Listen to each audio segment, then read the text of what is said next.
Excellent. Hi, everyone. Welcome. Thanks for joining today's guest lecture. We've got with us today Kent Boogaart, who will be delivering his talk, ReactiveUI, A New Way of Thinking. Now, for those of you that are not aware of Kent's work, Kent is the key maintainer of the ReactiveUI project, and he's also the author of a really recently released book, UI and ReactiveUI. I'm going to quote from Kent's book.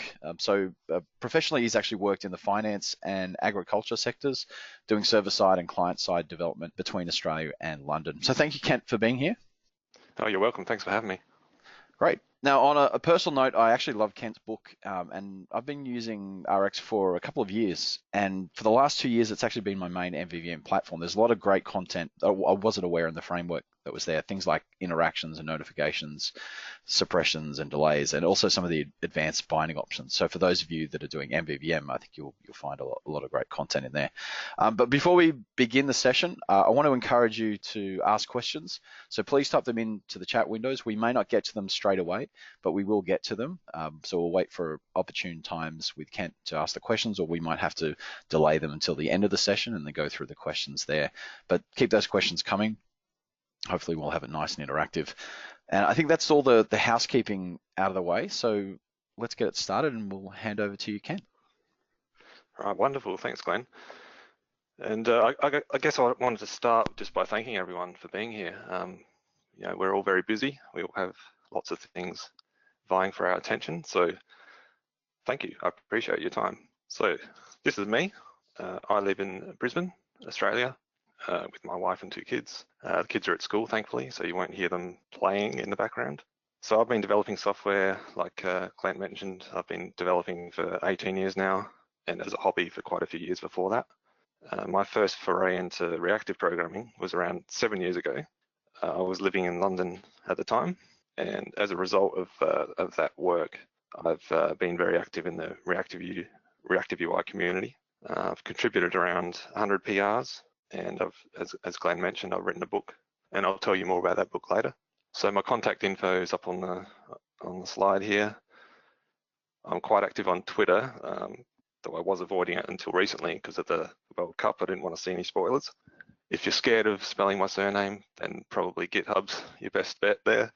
But just remember, OOAA, can't go wrong. So the agenda for today. First, we're going to talk about reactive extensions, and that's also known as RX, and that's how I refer to it here on. And we need to talk about RX because in order to understand ReactiveUI, you kind of need to understand it first because it's foundational to it. So we'll discuss what it is and how it works, and you'll get a sense of why you might want to use it. Following from that, we can take a look at ReactiveUI itself.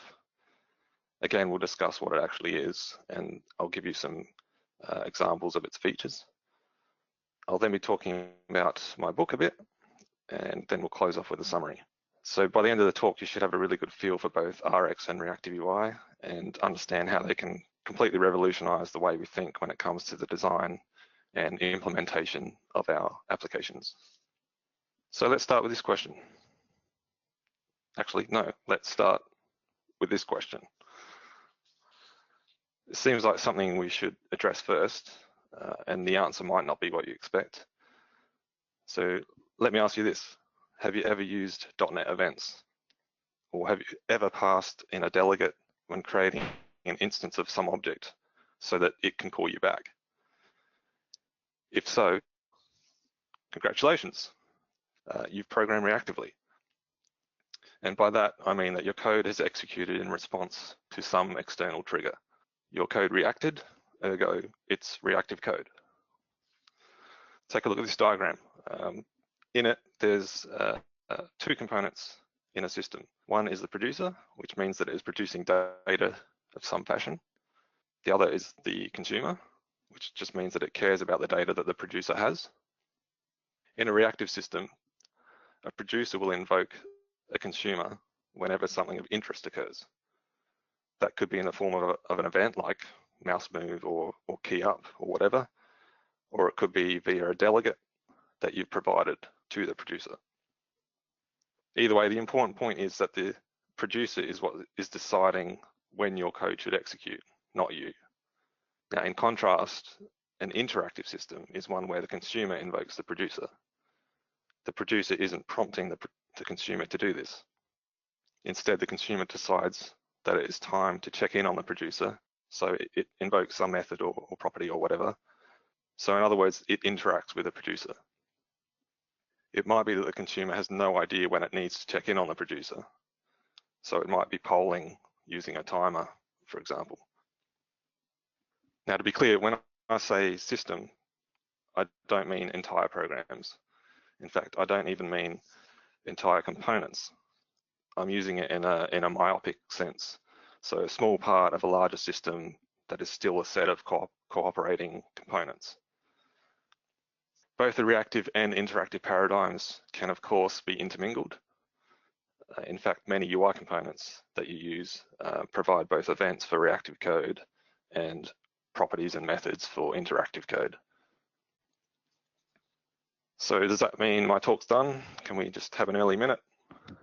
Well, no. So one of the biggest issues with doing reactive programming in this manner is that it is imperative. Here's a simple example of what I mean by that and what problems it can lead to. So here we have a piece of UI code that seems to provide the user with several buttons that modify the value of a count integer. Each of the button clicks is reactive code because it executes in response to an event. However, it's imperative, and we'll discuss that more in a minute. We then have another button, the submit button, that submits whatever value the user has chosen. It calls an async API and passes in the value, and then it does a login call. So the problems with this code, there's several actually. So for one, it's just bad practice to handle events asynchronously like this, because if something goes wrong, the event source isn't going to know about it. As far as the event source is concerned, our handler is synchronous. So as soon as our handler returns, it considers it to be done. But of course, it will return when the async call is instigated, not when it completes.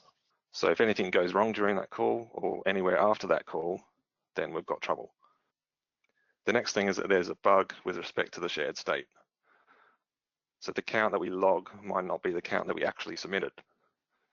That's because the user might have clicked buttons while the API call was taking place. That will modify the count value before we get a chance to log it. And another problem here is that it's just difficult to see what affects the count state. So how can we easily tell what is responsible for setting it? Now in this case, the example is just ridiculously simple. It's also unrealistic though, right? In a real app, a piece of state like that could be set from anywhere in that class. And you could have many other different event handlers involved, many other different UI components. And if your state is public, then all bets are off. So in the previous slide, I said the code was reactive but imperative. So let's dig into what I meant by that. So as an analogy, here's a picture of a typical microwave interface.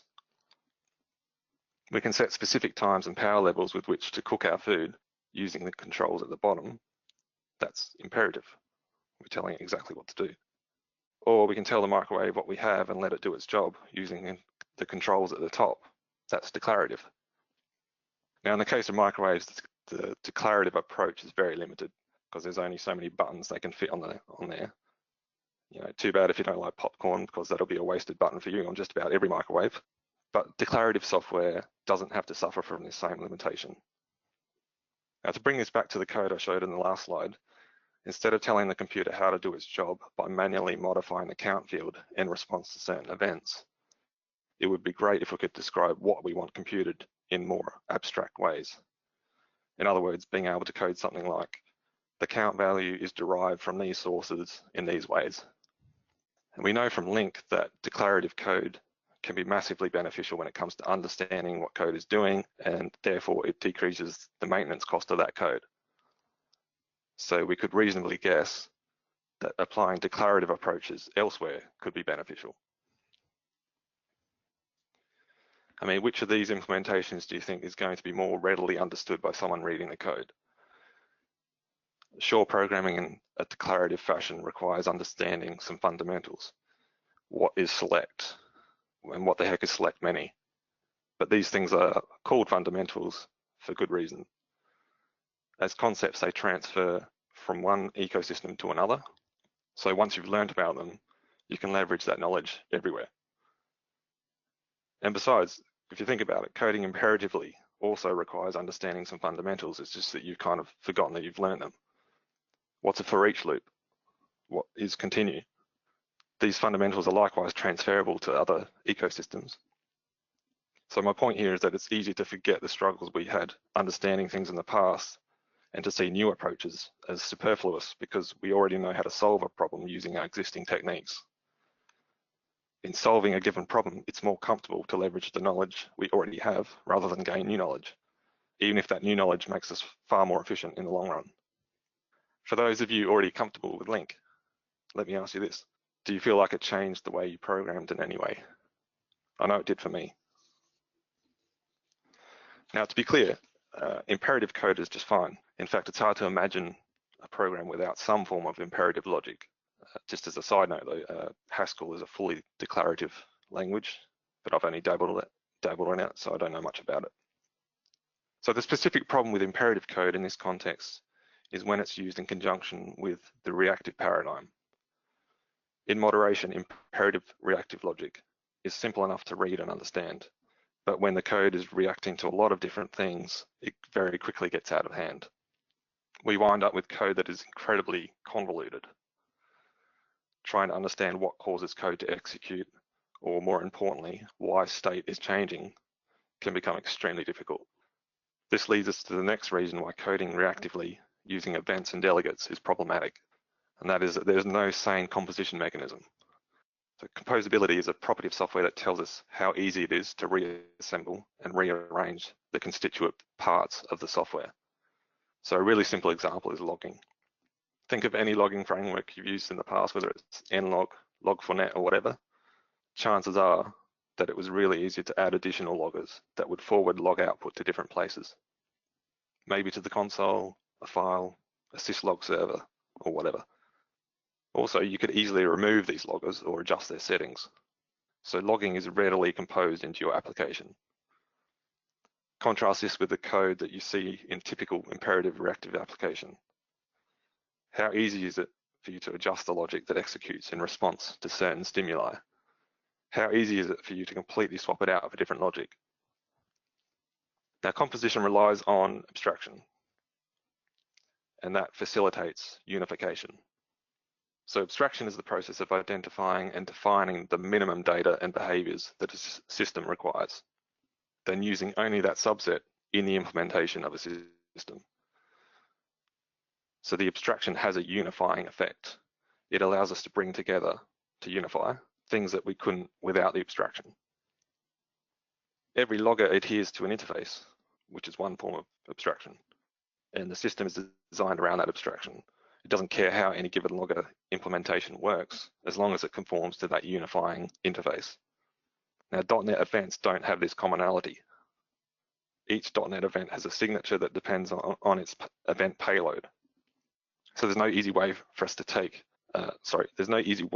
to unify those handlers for events that have different payloads. And the same is true of delegates in general, since that is what .NET events are built on. So finally, another thing that causes our current techniques to fall apart a bit is a little thing known as time. So when you think about it, it's kind of odd that we've managed to come such an awful long way in constructing software systems without any official acknowledgement in our tooling that time exists. And I'm not talking about acknowledgement at a high level. Of course, pretty much every programming environment has types like date, time, offset, time span, and what have you.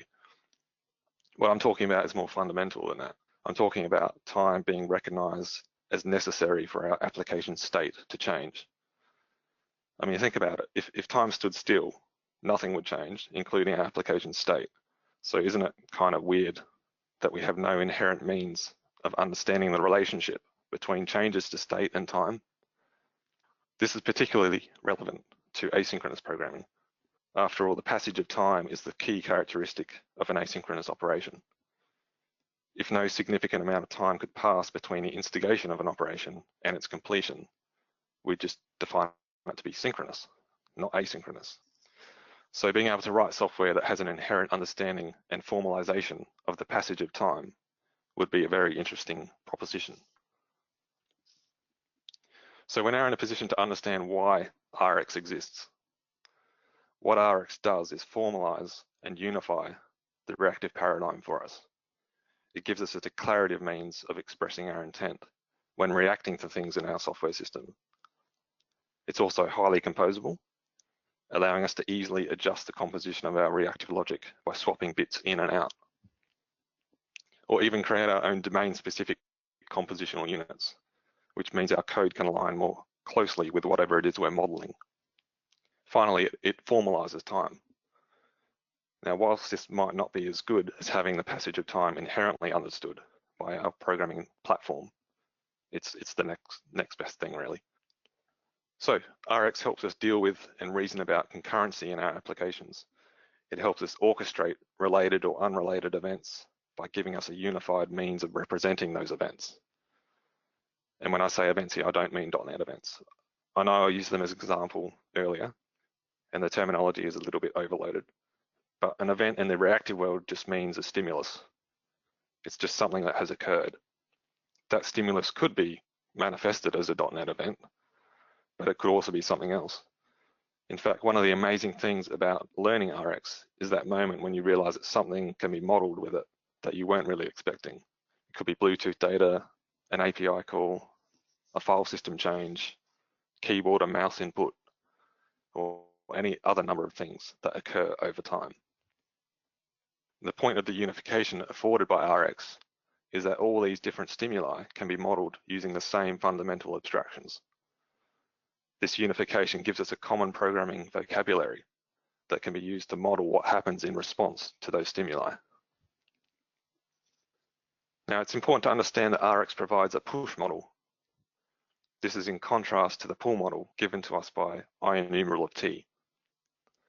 In a pull model, the caller is in control and enumerates data at its discretion. In a push model, the caller is given data when the thing providing the data, which in the case of Rx is something we call an observable, it does so when it's ready to do so. So you get the data when it's ready to give it to you. Now, does this sound familiar? Well, it's exactly the same distinction we made earlier in the reactive versus interactive discussion. It's really just another way of saying the same thing. IObservable of T has the consumer pull data from the publisher by interacting with it. Rx flips this on its head. It has the publisher push data to the consumer, which must react to that push data. So to make all this more concrete, let's take a look at the interfaces that underpin Rx. The first is this IObservable of T interface. And as you can see, it's pretty straightforward. It only has the one method called subscribe. We can call subscribe to register an observer that will listen to the observable. When we call subscribe, we get back a disposable that represents that subscription. If we dispose of the disposable, we detach the observer from the observable. So we unsubscribe it. So what's this observer thing? Well, anything that wants to observe events. And again, I mean events in the general sense, not .NET events. Anything that wants to observe events of a given type implements this IObserver of T interface. The onNext method will be called each and every time a new item becomes available. OnCompleted will be called if the observable completes without error. In other words, the observable has decided that it's not going to produce any more items. OnError will be called if something goes wrong. And what's important about these methods are the guarantees we get about their invocation. So onNext can be called any number of times, including 0. Either OnCompleted or OnError may be called, but only once, and only one of them. Once an observable has finished, either through OnCompleted or OnError, that's it. Nothing else will be called. These guarantees make it easier to write code that consumes observables. In other words, it's easier to be an observer than it would be without these guarantees in place. Now, I want to give you some examples of valid call sequences and what those call sequences might represent. So in the first example here, we have an IObservable of unit. And if you've never seen unit before, it's just it's an opaque value. We can use it when we need a value that has no meaning other than the fact that it's a value. You know, we can't use IObservable of void or IObservable of null because they're not valid constructs syntactically. So we use IObservable of unit instead. Anyway, we might use IObservable of unit to represent a timer. When the timer starts, the observable has begun. When the time is up, the observable completes. So that's the sequence here is just on completed. The second example uses an observable to model an API call. So the type is IObservable of some DTO, where the some DTO is the result of the API call. When the observable is subscribed, the API is invoked. When the result comes back, onNext is called with the DTO instance. OnCompleted is then called immediately after because the API call is done. There's nothing more to do. So the example after that shows what a failed API invocation would look like. We just get on error and that's it. These two sequences are conceptually equivalent to what you'd get by modeling the API call with task of some DTO instead of IObservable of some DTO. Next up, we have an observable representing sales. In this case, we've made 3 sales, and it's important to note that they could have been in quick succession or they could be hours apart. The observable doesn't complete in this case because it's a live feed of sales, and we can always make more sales at some point in the future. And thankfully, the observable hasn't errored. So after that, we have an observable representing customers. In this case, we receive a bunch of customers and then onCompleted is called. So the implication here is that the observable represents some finite collection of customers. Maybe it's customers for a given day. Following that, we have 2 more examples of errors. In the first case, something goes wrong before any customers are received, so we just get on error. And in the second one, the last example on the slide, a couple of customers tick through before the error occurs.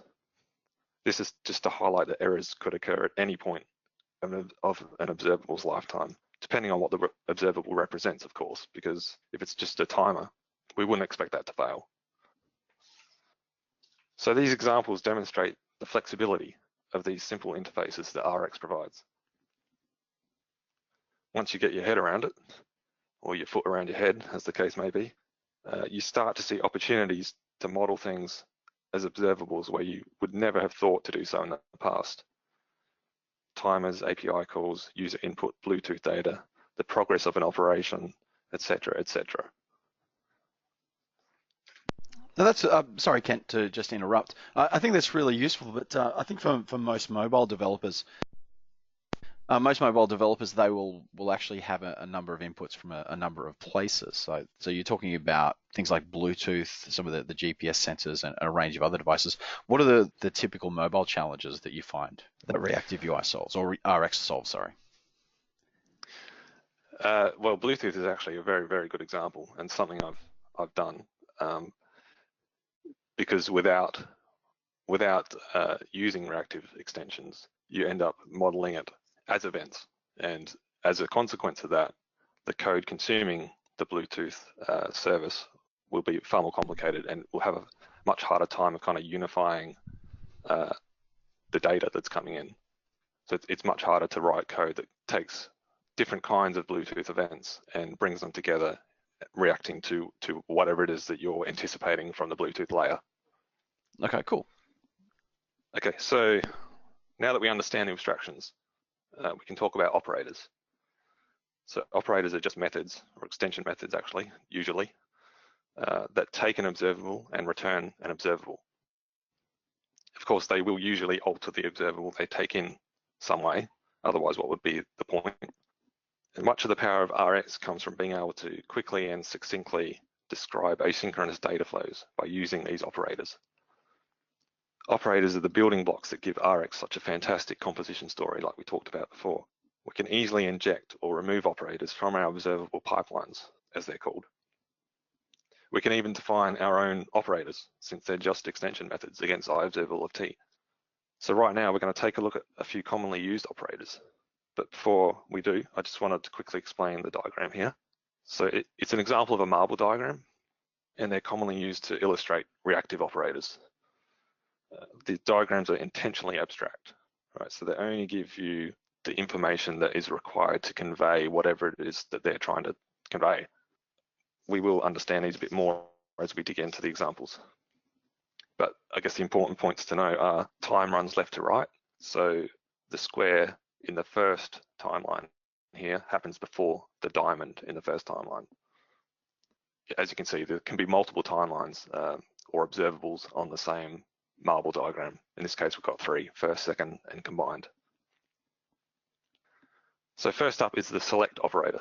And what it does is take an observable and transforms it in some manner. So the input observable here consists of squares. Again, it's very abstract, it's just squares. But the output observable, which is selected from the input, consists of circles. So select is being used to take each square and create a circle from it, or select a circle from it.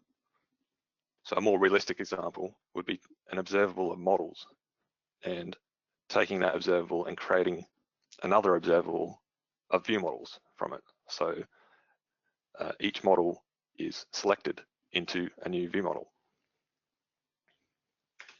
Here's some code to illustrate.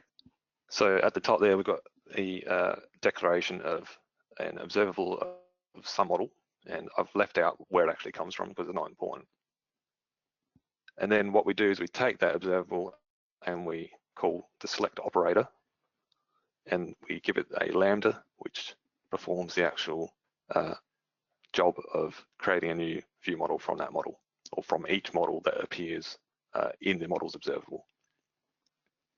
And just to reinforce a point made earlier, you may look at this and you know, if you've done a lot of link, you may look at this and think that everything runs here kind of straight away, but you have to bear in mind that models is an observable, so it could be hours between every model being received.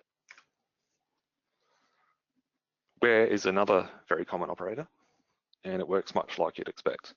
So an input observable can be filtered using a predicate, and the output observable only contains the items that match the predicate that you provide. Here's a contrived example that filters out models so that we only get the ones that have even IDs. Now, both select and where will likely already be familiar to you from working with link, but merge is a bit different because it's affected by time. Now, what does it mean? What it does is take any number of observables, 2 in this case, and merges their outputs, giving you another observable that consists of all the outputs from all the input streams. So you can see here, both first and second, both the events from first and second appear in merged. And this is what it looks like in terms of code. So we've got models and more models, and we call merge to bring the 2 together. In this case, we're using the merge extension method. There is another overload that is static, but that's not important here. Now, there are many more RX operators, and naturally I can't go into all of them here. So this is just a short list of some of the other ones you'll likely encounter. And mastering RX does require learning what each operator does and then honing the ability to know which operators to use to solve a given problem. This takes time, of course, but just like it took time to learn to use link effectively, or the TPL, or whatever. And you don't have to learn everything up front. You will tend to look for a solution to the current problem you have, and that may lead you to discovering an operator you've never used before, or using familiar operators in a way that you hadn't previously considered. So it is a constant learning experience. So before we move on, here's a simple example that helps illustrate some of the power you get from using RX. So imagine you have a text box that the user can enter a query into. And as the user types, you want to automatically call an asynchronous API to get results for whatever they've entered. However, you don't want to flood the API with requests. And you want to make sure that whatever request was sent last is the one whose result you actually use, even if a previous search completes after it. Remember that this is asynchronous, so we have no control over whether API calls will complete in the order that they're instigated. it could well be that the API call number 2 completes before call number 1. So displaying the results of call 1 would be incorrect. Doing all this without Rx is painful, super painful. With Rx, we take the input observable, we throttle it, which means that we ignore all changes until it settles down a bit. So here the user can type away as much as they want, but we'll ignore all input events until they stop typing for half a second. Then we forward the input onto a search method in our API. This method, which I haven't shown here, returns another observable that represents an API call to get the results. Now, so that we only use the latest search results, we use switch. This will ensure we only monitor the last observable from the call to search. Any previous observable will be unsubscribed and therefore discarded. Now, this code, I'm sure you'll agree, is a heck of a lot simpler than the code we'd get from an imperative approach to the same problem. And we can fully test this code as well, including the time-sensitive stuff. And that's because Rx allows us to control time from our unit tests. Even if the throttling here had to be for 10 minutes or 10 hours, we can tell Rx to fast forward through that period, giving us tests that run instantaneously, even though they're exercising logic that takes a significant amount of time to unfold in production. So to summarize Rx, it's a highly flexible, highly composable means of describing asynchronous event flows. By using its unifying abstractions, we gain access to a wealth of operators that help us to succinctly express asynchronous application logic, all of which is 100% unit testable. So now we can talk about ReactiveUI. And apologies it took so long to get here, but it had to be that way. Without some understanding of Rx and the power it provides us, it's hard to appreciate why ReactiveUI is of value. And that's because ReactiveUI is a user interface library that brings the power of Rx to UI development. Its goal is to provide useful helpers and utilities that make integrating Rx into UI logic easier and more productive. Now, I did say library just now, but in truth, it has some framework elements to it as well. But mostly you're free to pick and choose the parts of ReactiveUI that you want to use and ignore the rest. So if you want to use it as a library, you can. It's only as intrusive as you choose. One of ReactiveUI's strengths is that it supports a lot of platforms, all the ones you see listed here.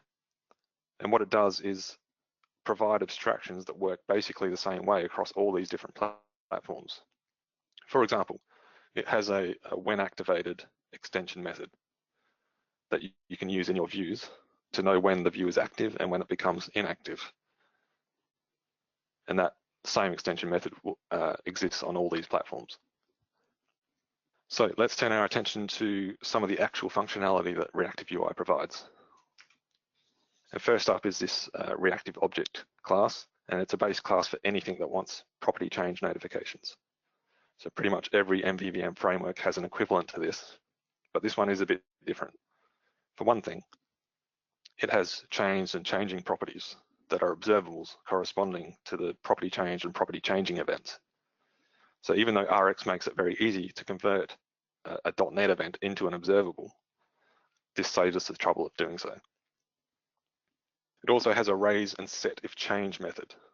And this gives us a way of saying, hey, if this value is different to the one you already have, then replace it and raise appropriate events as you replace it.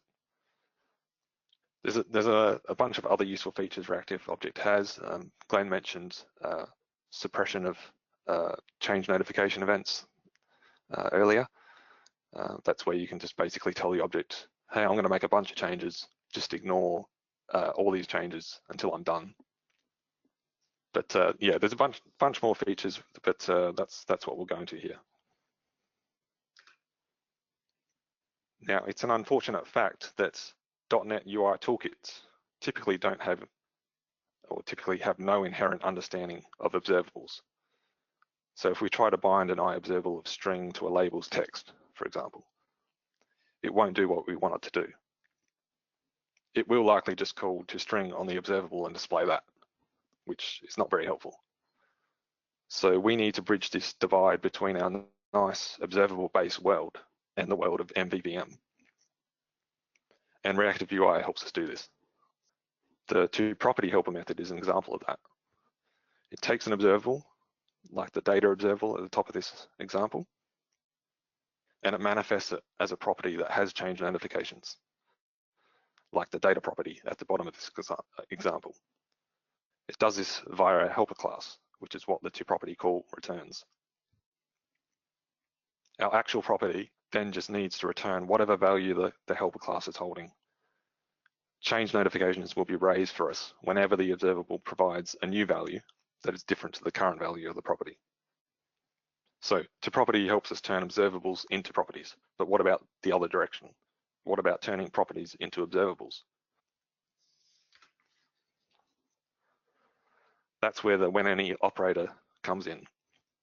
Actually, there are several different WhenAny operators, which is why I refer to them as the WhenAny family of operators. The most commonly used one is WhenAny Value, which turns a property into an observable that ticks the property's value whenever it changes. So in this case, we have a name property at the bottom, and we want an observable that gives us the value of the name property whenever it changes. So we use WhenAny Value against the property, and that gives us that observable. Actually, it's better than that, because we can observe multiple properties. So here we're monitoring two properties, one for the first name and one for the last. And we're deriving an observable that will give us the full name whenever either of the properties changes. So in this case, we're concatenating the last and first names with a comma in between, but we could do whatever we want there, including creating a separate type altogether, or a tuple or a tuple, as some people say, for reasons I've never understood. So as I mentioned, there are other WhenAny operators, each with a specific purpose and use cases. We're not going to delve into them here, but here's a list of them in case you're interested.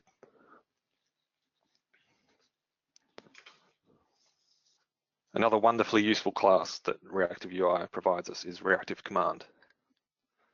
And Reactive Commands are implementations of iCommand, the familiar interface that we all know, and they provide a reactive interface. For example, it has an is_executing observable property, telling us whether the command is currently executing. Similarly, it has a can_execute observable that tells us whether it can execute. The actual execution is provided as an observable too, making it really simple to incorporate the results of executing a command into other reactive pipelines. So here's an example of a command that logs users in, but only if authentication details have been entered. If we have a button in our UI that is bound to this command, it'll be disabled until the user enters their username and password. You can see that to achieve this, we create a pipeline representing whether the user can log in or not. That's the can login at the top there. It's just a Boolean value that is based on whether they've entered the required information or not.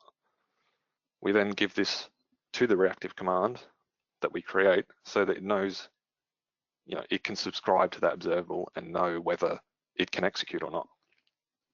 And we also tell it what to do when it does execute, which in this case means running our login method. So reactive commands have a ton of useful properties, like making it easy to prevent multiple in-flight executions and being able to elegantly deal with errors that occur during execution. They're just a real workhorse of ReactiveUI programming. So Ken, sorry, we've got a couple of questions in the chat window if you don't mind. Yeah, sure. We've got Louis has asked a question, how can we use ReactiveUI in a Xamarin Forms project? It's fully supported. I've used that several times myself. I guess I'd need to know specifically what the problem is, but if you're using the latest version of ReactiveUI, you want to target Net Standard 2. You want to reference ReactiveUI NuGet package from your Xamarin Forms project and from your platform projects. The reason being that ReactiveUI is what's known as a bait and switch library. So when you reference it from your net standard project, you get only net standard compliant code, which obviously can't include platform specific code. So what happens is when you reference it from your platform project, it's essentially swapping in the platform specific version of ReactiveUI, so that when your application actually runs, it runs with all the functionality that it needs to be able to do what it needs to do. Cool. Now, and I think you might also, you may be asking at a lower level, but I think you might be referring, well, how do I integrate it into my project? The reactive object you showed before, that's the base class you would have your view models inherit from, right? Exactly. Yeah. Cool. There's also another question there as well.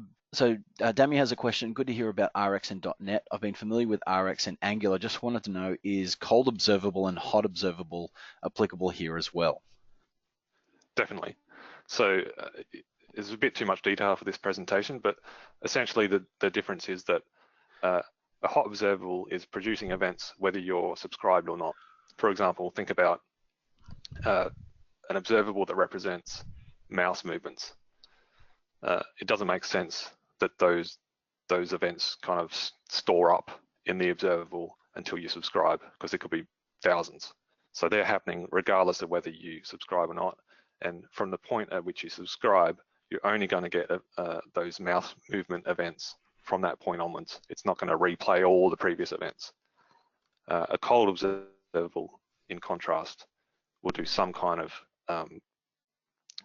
priming of data, and it won't give you the data until you subscribe.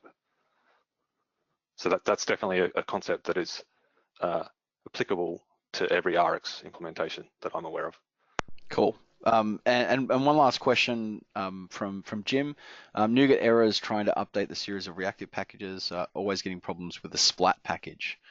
Actually, that's probably something for later in the session. I think that's probably closer to the end one session, Jim.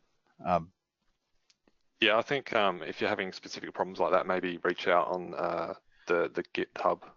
The GitHub for ReactiveUI would be the best place. Okay, cool.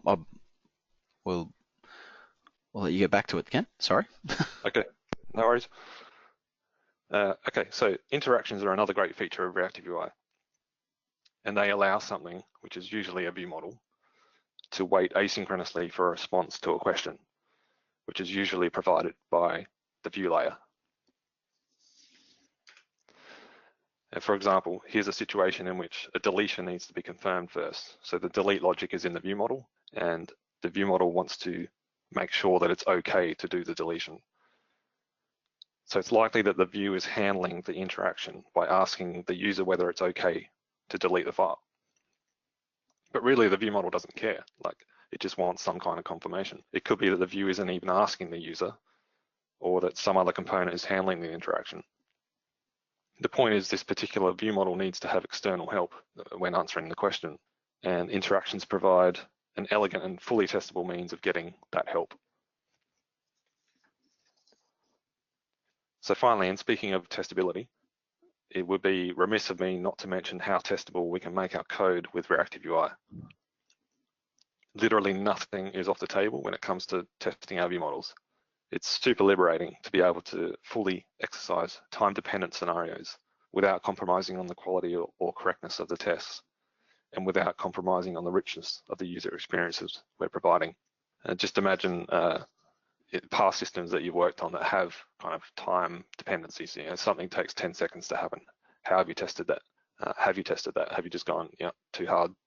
Have you compromised by changing, instead of waiting for 10 seconds to elapse, do you kind of inject configuration into the object to say, actually, you know what, just take 1 second. I can bear that. Reactive extensions and ReactiveUI don't force those compromises on you at all. So before we wrap up, it's time for me to plug my book, which I released earlier this year. And it dives deep into all of ReactiveUI's features, not just the ones we touched on today. And it gives you everything you need to be super effective with ReactiveUI.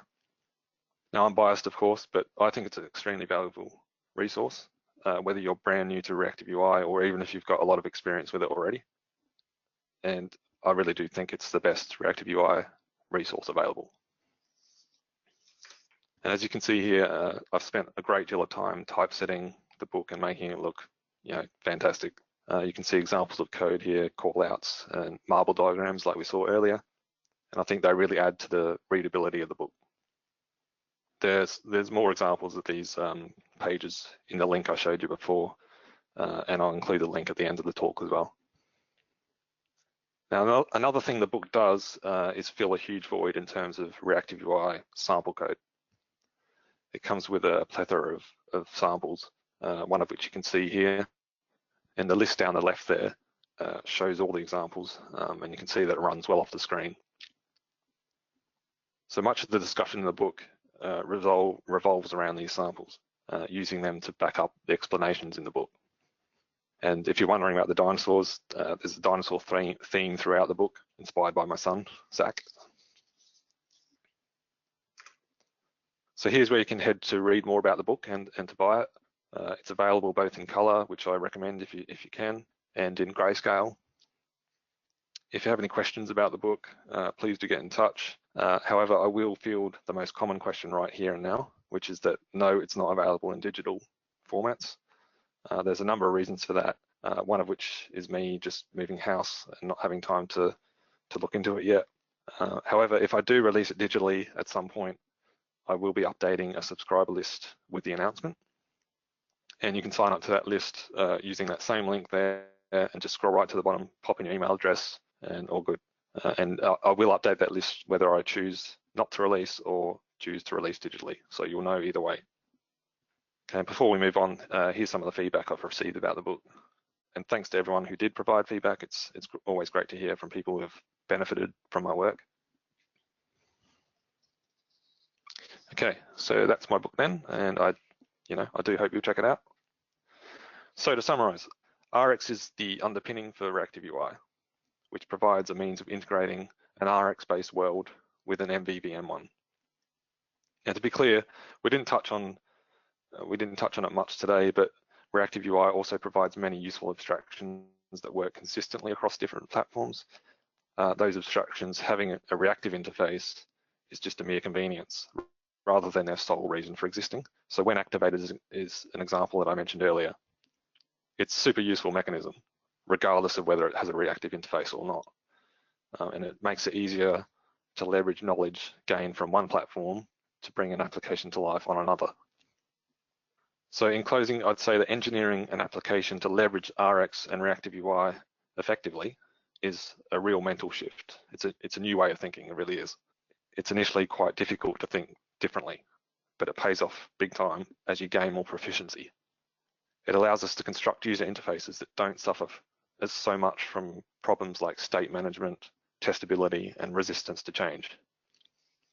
So to finish up, here's some resources. At the top there, I've got a link to the ReactiveUI website, and you'll find more links by following that, including documentation and the GitHub repository. Next up is a link to gain access to the Slack community, specifically for ReactiveUI and related tech. I've got to say, there's a really friendly bunch of people there, really smart, always willing to help, and often interesting discussions going on, be they related directly to ReactiveUI or other things. Now, if you've got specific questions, your best bet is to either hit up the ReactiveUI GitHub, as I mentioned earlier, or perhaps even better is to start on Stack Overflow and use the ReactiveUI tag. That's the third link there. And finally, I've got another link to my book, just in case you missed it the first few times. Thanks very much for joining me today. Whether you're joining live or watching it later, I do appreciate your time, and I really hope it was useful. Awesome, thank you, Kent. So that's really great. Let's hope that you've got some time to stick around and answer some questions if there's more coming through the chat window as well. I think Louis asked, the book is only on hardcover. Do you not have an ebook? I think that was the question you answered a little bit earlier. If you want to repeat that again. Yes, not available digitally yet. I'm still considering it. I have an email list that you can sign up to be notified either way, and that's in the link that I provided. Awesome. Are there any other questions? Feel free to type them in and send them through. So here's a question from Sam. Can you cherry pick some components of Reactive UI, or do you have to buy in totality? You definitely can cherry pick. I mentioned earlier that it has framework elements and it has library elements. You are not forced into using, for example, the routing infrastructure. You can just ignore that completely. Maybe you just want to use WhenAny Value, for example. You can do that. So can I ask you a question? What's your favorite parts of Reactive UI when you're using it? Like, it's hard to go past the WhenAny Value, WhenAny family of operators. I just find that they make it really easy to take multiple properties and just bring them into one thing. No matter which property is changing, you've just got this one observable to look at. So I really like that. And when activated, once you get your head around that, is incredibly powerful as well. Yeah. Because you don't have to think so much about the platform. You're just like, I'll just use this as abstraction. I know that it works. And you've even, I didn't touch on it at all today, but Reactive UI is very flexible in terms of you can substitute out completely different behavior for when activated, because Reactive UI is essentially resolving how to do when activated through a registrar, and you can get into that registrar and say, actually, I want to do it this way. So you can completely change how that mechanism works.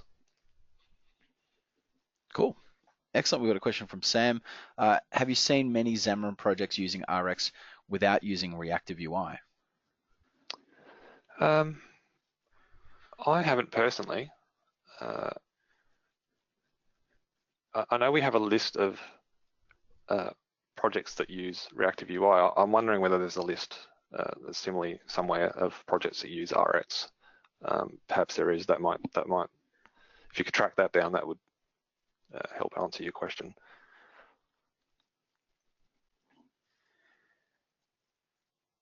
Yeah, there's some discussion in one of our classes earlier in the week about an organization that uses RX without using Reactive UI, and they're still getting value from that process initially, but using Reactive UI, you do get a boost. I think you're talking about the being productive with Link, and it's certainly a mind shift. Jumping to Link makes you more productive as a developer. Likewise, jumping to observables can make you more productive as a developer too. It's a mind shift that's worth the investment.